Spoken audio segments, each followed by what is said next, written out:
Last week, I made a tier list for the classes in Xenoblade 3, and since then, one of the most highly requested videos has been a tier list for the heroes themselves. Heroes function as an additional 7th party member who are locked to their respective class and have no master arts or master skills. Obviously, they can never be as strong as your main party members, but they can often be used to patch up holes in team composition, and oftentimes the reason you may want to use them is their entirely unique chain attack effects, which enhance your abilities in different ways. In this video, I want to discuss each of the 19 heroes individually, talk about unique properties that they may offer to a team, and rank them according to their general usefulness in the party. I will be ranking them in the order of the class list and saving the 2 spoiler classes for the end, and will give a warning before that point. If you enjoy my guides and other type of video content for Xenoblade Chronicles 3 and want to see more, please consider subscribing to the channel, as many of my viewers are not subscribed and it would help me out so much. Let's get into it. As mentioned, heroes are locked to the class they initially give your main party, and usually, but not always, they will share the same art list and effects even if some of the arts have different names. I'll try to take note of any major differences here. Heroes are also locked to gem setup, but you will be able to change their accessories after the ending of the game. Since they are fairly limited, an attacker hero is not going to be dealing as much damage as a party attacker at all, defender heroes aren't going to be nearly as effective at drawing aggro and doing damage either, and healer heroes won't quite have additional ways to support the team outside of their base class. Though I'd say, as a whole, healer heroes probably keep up better due to the nature of the class itself. Plus, it's one extra character that can revive. Does this make healer heroes by far the best options? Well, not necessarily. The general strength of the class itself does matter to some extent, but I'd say one of the biggest factors by far is the chain attack order and heroic chain bonus that a hero has that could offer some very useful effects to make your chain attacks more powerful or consistent. All of these factors are worth considering when discussing the individual heroes. So then, let's start with Ethel. As opposed to her class, Ethel is the only hero that can actually use her strong class arts and class skills, which inherently makes her a fairly strong attacker, though as mentioned, still not nearly as good as a fully fledged party member since no fusion arts or master skills. Because her damage is not going to be that impressive, the main thing she offers to the team are her chain attack bonuses, which are actually pretty good. The completion bonus will increase damage ratio by 200 percentage points, which is a pretty nice increase, and also grant the critical rate up buff to the entire party, giving the rest of the party the ability to do a lot more damage, since critical hits can be pretty strong. Her heroic chain bonus is multiplying TB by 150% when first in a line to attack. This is a slightly stronger bonus than the normal attacker bonus, and truth be told, I don't consider this effect to be all that great. It's always going to be better to have your main party attack as much as possible, and an effect like this can scale really high if you continuously get Ethel back, and limit the damage your main party will deal in the chain attack. I don't think it's particularly hard to keep chains going, so I don't think this skill is really going to be that great. That said, the chain order bonus alone is enough to at least consider bringing her, and after one round you could actually use her in the end of a chain to guarantee a Bravo if needed, so I would say that Ethel is probably a solid B tier. Up next, we have Valdi. Valdi surprisingly does have a different art than the War Medic class has, Surprise Beat, which lowers attack and will boost damage to machines along with having a pretty high power multiplier. Now, Valdi is not going to be doing any damage of substance, so the only reason you may want this is for the attack down effect, which can be a helpful effect. Being a healer, he is still fairly useful to have in the party since he can offer nice healing to the team and revive dead teammates. Unfortunately, his chain attack bonuses aren't the best. The completion bonus for the chain attack is healing all allies by 50% and granting regenerate. The only time this effect would really be useful is if you do not plan to kill with a chain attack, and really need the health restore as soon as possible. I'm not a huge fan of orders that offer no benefit if you plan to finish the enemy within the chain attack, which should hopefully be your goal. His heroic chain grants 50 extra TP when attacking machines, which is a singular enemy type, and it doesn't really do anything outside of that. Against machines, sure, this can be nice to get those guaranteed Bravos and Amazings, but even still, you'd have to attack with the healer and not an actual damage dealer in the chain. These effects unfortunately aren't that great, so the only thing Valdi really offers is some additional healing utility, which is nice, but not the absolute greatest, so I'll still be placing him in B tier. Zeon is a defender class that most notably gives access to an extra topple. Being a hero, you cannot directly control him, and Guardian Commander is a class that really needs to be controlled to get the most advantage from, and actually do anything with aggro, so Zeon will most likely just be an extra body much of the time, since you're not really going to be getting any extra damage out of him. He will probably only be able to get aggro himself if your other tanks and your DPS die first and get revived with no aggro, in which case you can buy some time, I guess. The extra topple can be nice sometimes as well. The chain bonuses Zeon offers are increasing defender aggro by 50% and granting armor veil to allies. This is once again a chain bonus that is only useful if you do not actually kill the enemy within the chain attack, and as such, I don't really like it. The Heroic Chain will give Zeon 15 more TP upon his reactivation. Unfortunately, this means attacking multiple times with Zeon to get the most benefit out of this, and that likely isn't going to be your best option in most chain attacks, since he can't even give you back the normal defender bonus of giving you the person with the highest TP. As such, I find Zeon by himself to be a fairly weak hero in most situations, and will be putting him in C tier. Teach is a healer class hero, but unfortunately the class is Thaumaturge, which is pretty much the worst healing class for actually healing at all. Being a hero from a hybrid class that isn't particularly great in either aspect is even worse, since that means his offense ability is worse than party members, and his healing is going to make him even less useful, because he has a grand total of one move that heals, which makes him not feel very impactful most of the time. He can offer an attack boost buff to the party if you have no other source of that, and can clear debuffs, so that's a nice effect at the very least. His chain order bonus will heal damage dealt in the chain attack up to 200% of healing power, and once again this is an effect that will not help at all if you plan to end fights with chain attacks, making it not really that great of an option overall. At the very least, his heroic chain is pretty decent. This will grant 10 TP to all active characters, meaning it can be easier to get Bravo and Amazing in earlier rounds, which can definitely be nice. But you do need to be careful, as raising TP isn't always going to be beneficial, since it could mean less attacks being used from your party for less damage overall. It has to be a balancing game. Regardless, Teach is pretty thoroughly underwhelming as a hero and won't really offer that much, so I think he has to be C tier as well. Riku and Manana are the heroes for Yumsmith, which means just having them on the team does give access to an extra break art, if nothing else. Now, Yumsmith is already not the best class damage-wise, so the hero class for Yumsmith is going to struggle even more, meaning you aren't likely to get a ton of benefit out of Riku and Manana outside of the break art. The extra party gauge game when using arts can actually be pretty nice as well, and the chain attack bonuses are okay. Inside of chain attacks, the chain order bonus they have is increasing everyone's TP by 10 at the end of the round. This can be okay if you get it the very first round to ensure all subsequent rounds you can get all the Bravos and Amazings you want, but it doesn't offer the most tangible combat effect, and in many cases won't give you a significantly stronger chain attack, making it not the strongest order, but at the very least it does at least do something for the chain itself instead of only being good if you don't kill the enemy. The heroic chain bonus is increasing the next character's TP by 25%. Now, this effect is actually fairly decent for the first round, because if you do your math correctly, you can probably get a Bravo round 1, which can definitely be helpful. It can also be useful in subsequent rounds, but the one thing to keep in mind is you don't want their move to make your TP go over 100, so you need to get it as close as possible without doing that to get the most benefit from it. All around, I don't really think you get much benefit from them compared to other options outside of the break art and the extra party gauge gain, which can be nice, so I'd say they're at least a solid B tier.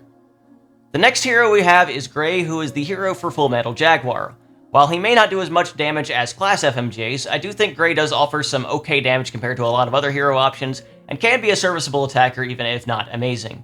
The real benefit that Gray has is that he's actually a pretty decent hero in chain attacks thanks to his heroic chain multiplying damage ratio by 1.5 every time he attacks in a round. With the right usage of this ability, you can get a higher chain attack damage ratio than any other character, but it will likely require some setup and preparation before then to make sure you can get early Bravos and Amazings as well. The chain order bonus will give you 100% extra damage to enemies at low health. It doesn't give an exact percentage, but typically this is under 30%, so this order can be nice to finish off weakened enemies, or give yourself some extra damage if you reach that threshold to make sure the enemy dies. I like his abilities a lot, and think they are decently strong, so I think he's probably a pretty solid A tier. Isurd is the next hero up, representing the Strategos or Strategos. Someone please tell me how to pronounce this in the comments before I actually do the class guide. Anyway, I think Isurd is a pretty decent hero, being a healer that offers okay amounts of healing and decent support with the class. His heroic chain bonus is probably the main selling point of him, as it lets any round you finish with him be a guaranteed Bravo, ensuring you get 2 characters back every round. This is definitely a nice effect, but there are a couple weaknesses. First, you have to attack with Isurd for this effect every time you want it, which can cut into your actual chain attack damage. Second, even if you go past 200, it'll just snap back down to Bravo, meaning overusing it can lead to it being a net negative. This is a good skill while you're building up TP on other party members, maybe for the first round or two, but not too great after that. The chain order bonus reduces enemies' physical and ether defense by 30%, which is actually a really nice bonus to ensure everyone in the party hits as hard as possible. I find him to be one of the better chain attackers, and given that he is a healer, he'll offer some nice support for the team, so I think he's an easy A tier hero as well. Juniper is the Stalker class hero, and this game was extremely mean to Stalker. Not only is Stalker one of the worst attacker classes, but Juniper doesn't even offer anything that isn't outclassed by another hero. Juniper's heroic chain is increasing damage ratio by 50 every use. That sounds fine in theory, until you realize if you just use Gray you get a guaranteed 50 the very first round, and then much more every other round after that, making this effect not that good at all by comparison. So why am I comparing to Gray specifically? Well, because the chain order effect is the exact same effect of giving increased damage to enemies at low health. Given that FMJ also easily outdamages Stalker, and Juniper doesn't really offer any utility outside of a very minor art follow-up, I can't really place Juniper any higher than the bottom of C tier. Ashera is the next hero. If you've watched my videos at all, you've probably seen her a lot, and that is simply because she is the best hero in the game. While outside of chain attack, she might be a bit underwhelming, not offering amazing damage and just kind of being an extra tank body if needed. Inside of chain attacks, there is simply no one better. Ashera's heroic chain will give you a guaranteed amazing at the cost of being unable to use her the rest of the chain attack. This means that round 1, you can build the TP of 2 attackers and a healer, an attacker, a defender, and a healer, or any combination of 3 characters, and then use Ashera to finish the round, get a guaranteed amazing, and then you get all 3 of those characters back.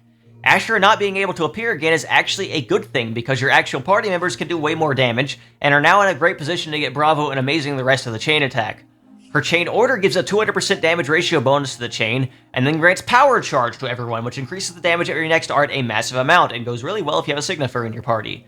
This makes your chain attacks even stronger as well. Using Ashera is an easy way to basically always have good chain attacks no matter what, without any kind of setup, and she is extremely useful to have in any situation because of that. Ashera is an easy S tier, and the best hero in the game. Alexandria is the next hero for the Incursor class. Now, interestingly enough, she does not have the stance art that gives extra critical damage for some reason, but I suppose she wasn't going to be giving any extra amazing DPS anyway. Being an extra attacker, she won't be useful most of the time, but she is one of the 2 heroes that gives an extra break art to the team, which can't be nice to have an additional break chance. Incursor may be a strong class, but it's difficult to make Alexandria as strong herself, so any selling point needs to come from the chain attacks. Her heroic chain will give her the standard attack bonus of 25% more TP when attacking first, and also make her attacks guaranteed critical hits. This sounds nice in theory, but honestly an actual party member will likely do more if set up properly, even without crits since fusion arts are just that powerful, making this effect not really that amazing. The chain order at the very least has a pretty nice effect of increasing critical rate of everything by 30 percentage points the rest of the chain attack. This can be nice because of the power of critical damage, and would be a main selling point in using her as a hero. As such, I think she is probably a decent B-tier hero. Monica is the hero for Lost Vanguard, which is not an amazing class, and will suffer from the same issues as Zeon, with just acting as an extra body without any real damage potential to ever gain aggro without others dying first. Even her smash art you wouldn't actually want her using because it will deal basically no damage, not being a fusion art and being on such a weak damage dealer. So, does she have anything useful to offer in a chain attack? Well, sorta. Her chain order completion bonus will allow 1 additional character to be reactivated and gives a 30% chance for 1 more. This can be nice if your chain attack is struggling to reach Bravo and Amazing to get additional characters back. Her heroic chain will give 15 more TP to the character with the highest, and guarantee that they are reactivated if you complete a round with her. This is arguably a slightly better version of the standard Defender effect, which can be useful for getting Amazings earlier on in chain attacks, though you probably want to limit how much Monica attacks herself. All around, her chain bonuses feel more safety-oriented rather than offering extra in the way of bonuses to the chain attack itself, and while that stuff can be useful, it's only really useful if you're struggling in the first place, and with the right hero you should not be, so I don't really think I could place her higher than C tier because of that, since the class itself is also kind of weak. Fiona is the Signifer hero, and as such is already an A tier just for that alone, since she can do most of the things other Signifers can. Healer class heroes usually can contribute no matter what, and Fiona can give you some extra buffs which can always be helpful. Additionally, she's actually one of the best chain attack heroes as well. Her heroic chain is nothing special, just multiplying the TP of all active characters by 120%, which honestly isn't really that big of an increase most of the time, so this likely isn't going to be the most impactful thing to use her for. However, her chain attack order bonus will recharge the party gauge and give power charge. Power charge is a great effect as already stated, and it actually synergizes extremely well with Signifer because you can keep passing power charge over and over, and this effect of recharging the party gauge is the only way of adding additional rounds to a chain attack. And in certain circumstances with specific setups, it could make Fiona do more than Ashera if you specifically build around this, since they both grant the extremely strong power charge effect. It's not nearly as easy to take advantage of this, and heroic chain definitely isn't as good, but this is still an amazing effect for extra chain attack rounds and extra damage. Combining this with Fiona being a Signifer, and she's also an easy S tier. Triton is the hero for Soul Hacker, and unlike most classes, he actually differs a fair bit from the class itself. Instead of having an enormous list of skills and arts, he has only 5 arts and 4 skills similar to the other heroes that are randomly chosen from the Soul Hacker skill and art list. For what it's worth, the skill and art selection given to him is actually pretty decent, but either way he's still an attacker class hero and not likely to do that much damage overall. Unfortunately, his chain attack effects aren't really that great either. His heroic chain will give him either plus or minus 50 TP when reactivated, and either way this effect isn't great since randomly giving him like 70 TP is going to hurt more than help in most situations, since that's less attacks you can do with an actual party member, and in the opposite direction you can't even help build TP to certain thresholds. His chain attack order will increase the TP of everyone by a random amount between 6 and 18, which is an okay effect but not the most useful effect you can have, and as cool as Triton is, he's definitely not the strongest hero to have around, and as such I think he's a C tier. Ghondor is the hero for martial artists, which is another attacker class. Being an attacker hero, she has similar weaknesses of never really being able to hit as hard as everyone else, since no fusion arts or a proper gem setup. However, where she does shine is having one of the strongest possible chain orders, which in this case increases critical hit damage bonus by 150 percentage points. That is an absurdly high increase, and if you have classes that have a high critical hit rate, your chain attacks can hit incredibly hard and bowl through enemy health very quickly. Her heroic chain unfortunately is not as great, but it's also not bad. It ensures that she will always be reactivated if used and does not take away from standard reactivations. This can be used to help ensure certain characters come back by contributing extra TP, since she will not be in the possible roulette for that. I think this gives her some solid utility and makes her an A tier hero. Miyabi is the hero for Troubadour, and a noteworthy difference is that her Glittering Melody has a roll action recharge of 7 instead of 9 like the class does, though this is probably due to the lack of Master Arts. As a hero, Troubadour can kinda do most of the same things the actual class does, just not as good as under player control, having a burst art, reducing art cooldowns, having all the strong skills, and just generally being useful for utility. And Troubadour is a really good class. Also, having Miyabi along frees up a master skill slot for the team since she won't need to run Swift Song, and as a healer she can revive allies, and even if she dies she's still useful, giving everyone else full art recharge. This is probably the main situation I'd say to consider bringing a hero in spite of the chain attack bonuses, since those are kinda not great. Her heroic chain will grant her TP to Mio upon activation if Mio has yet to move. This is okay, but the usefulness depends heavily on what class Mio is, and what you want Mio to do in the chain attack, making it fairly unreliable, and also difficult to properly take advantage of. Her chain order bonus is the same as Monica, letting you reactivate additional characters, which is an okay effect, but mostly only useful as a safety net, so I'm not the biggest fan of this over an actual combat effect. That said, because of how good Troubadour is, Miyabi is easily one of the best heroes to bring outside of chain attacks, and for that I'd consider her to be A tier. Maybe I'm just biased, though. Cammuravi is another attacker class hero from the Seraph class. As an attacker, he won't be doing as much damage as everyone else as stated before, and the Seraph class likes to actively hurt itself a lot, so he's likely to just get himself killed more than anything, depending on your art setup. His heroic chain is also kinda not great, as it will double the TP bonus when it is used, but it returns to right back to where it started afterward, which is a pathetic 15 without a specific setup.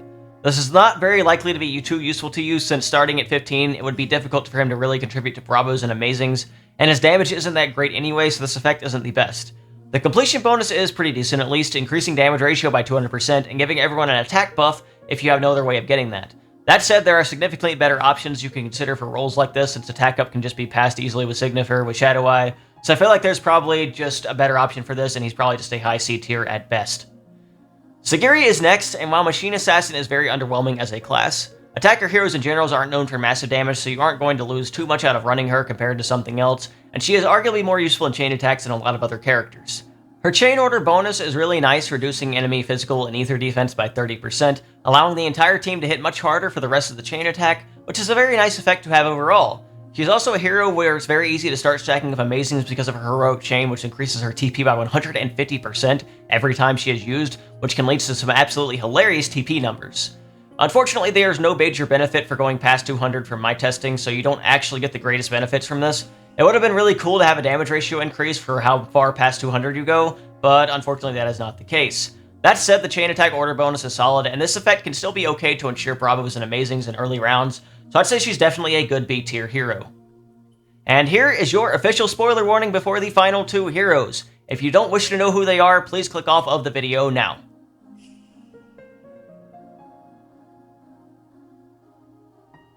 Alright, first up we have Nia. Nia, being from the Life Sage class, offers some absolute incredible healing utility to the team, even without any sort of master arts or skills, and that alone makes her very useful. Also, the music is pretty nice too, which means A tier by default, right? Regardless, Nia is almost as effective of a healer as someone in the Life Sage class, since she still has access to all of the strong healing art options, and her chain bonuses are very interesting. Just having Nia in the party and alive means you haven't lost yet, even if 5 of your characters are dead, as long as you have a chain attack up. Her order will revive everyone and allow them to participate in the chain attack. Now, you probably need at least 2 other characters alive to reach the TP requirements, but this is still a very nice safety net and can actually be useful to recover in a fight even if the chain doesn't kill. This is pretty much the only time I like an ability that isn't offensive in a chain attack, just because of how powerful the effect is. Additionally, her heroic chain will reactivate every single other character, which can be very powerful as a tool later in chain attacks. I consider her to be an easy high A tier for that reason and her strong healing abilities. She is definitely one of the best heroes you can use. And finally, rounding out everything, we have Melia. As an attacker, Melia is going to be fairly unimpressive damage-wise, just as all attacker heroes are, but at the very least, just having her in the party does give everyone 30% more damage and reduce enemy block rate, which is still a very nice effect. If you have strong ether attackers in the party, her chain order bonus is the same as Yunie's, and stacks with it so you can lower enemy ether defense as much as possible and do some fun damage with those attacks. Her heroic chain is particularly interesting for allowing you to go past the TP cap without triggering the end of the round, which means it's a very easy way to get Bravo and Amazing, especially in later rounds. It also makes it not a terrible hindrance to attack with her in chains compared to other actual attacker class party members, and I like the ether defense reduction a lot too. Outside of chains, she isn't amazing, but does offer some nice music as well, and I think she's a pretty decent option inside of them, so I'd say she's probably a low A tier hero. And Mwamba is obviously S+ tier. That is going to cover it for this list. This is the final list for who I believe to be the strongest heroes, and which ones are the most worth using. I hope you guys learned something from watching this, and please feel free to comment with your own opinions on the heroes and tell me how stupid I am if you think I got something wrong. Please look forward to all remaining class guides and the other videos I have planned in the future, since there's still a lot of things I'd like to cover for the game. If you enjoyed the video and want to see all of my future Xenoblade guides, make sure to subscribe, like, comment, and support me in any other way you can. I have a Twitter and Discord in the description as well. With all that said, thank you guys so much for watching, and have a wonderful and blessed day.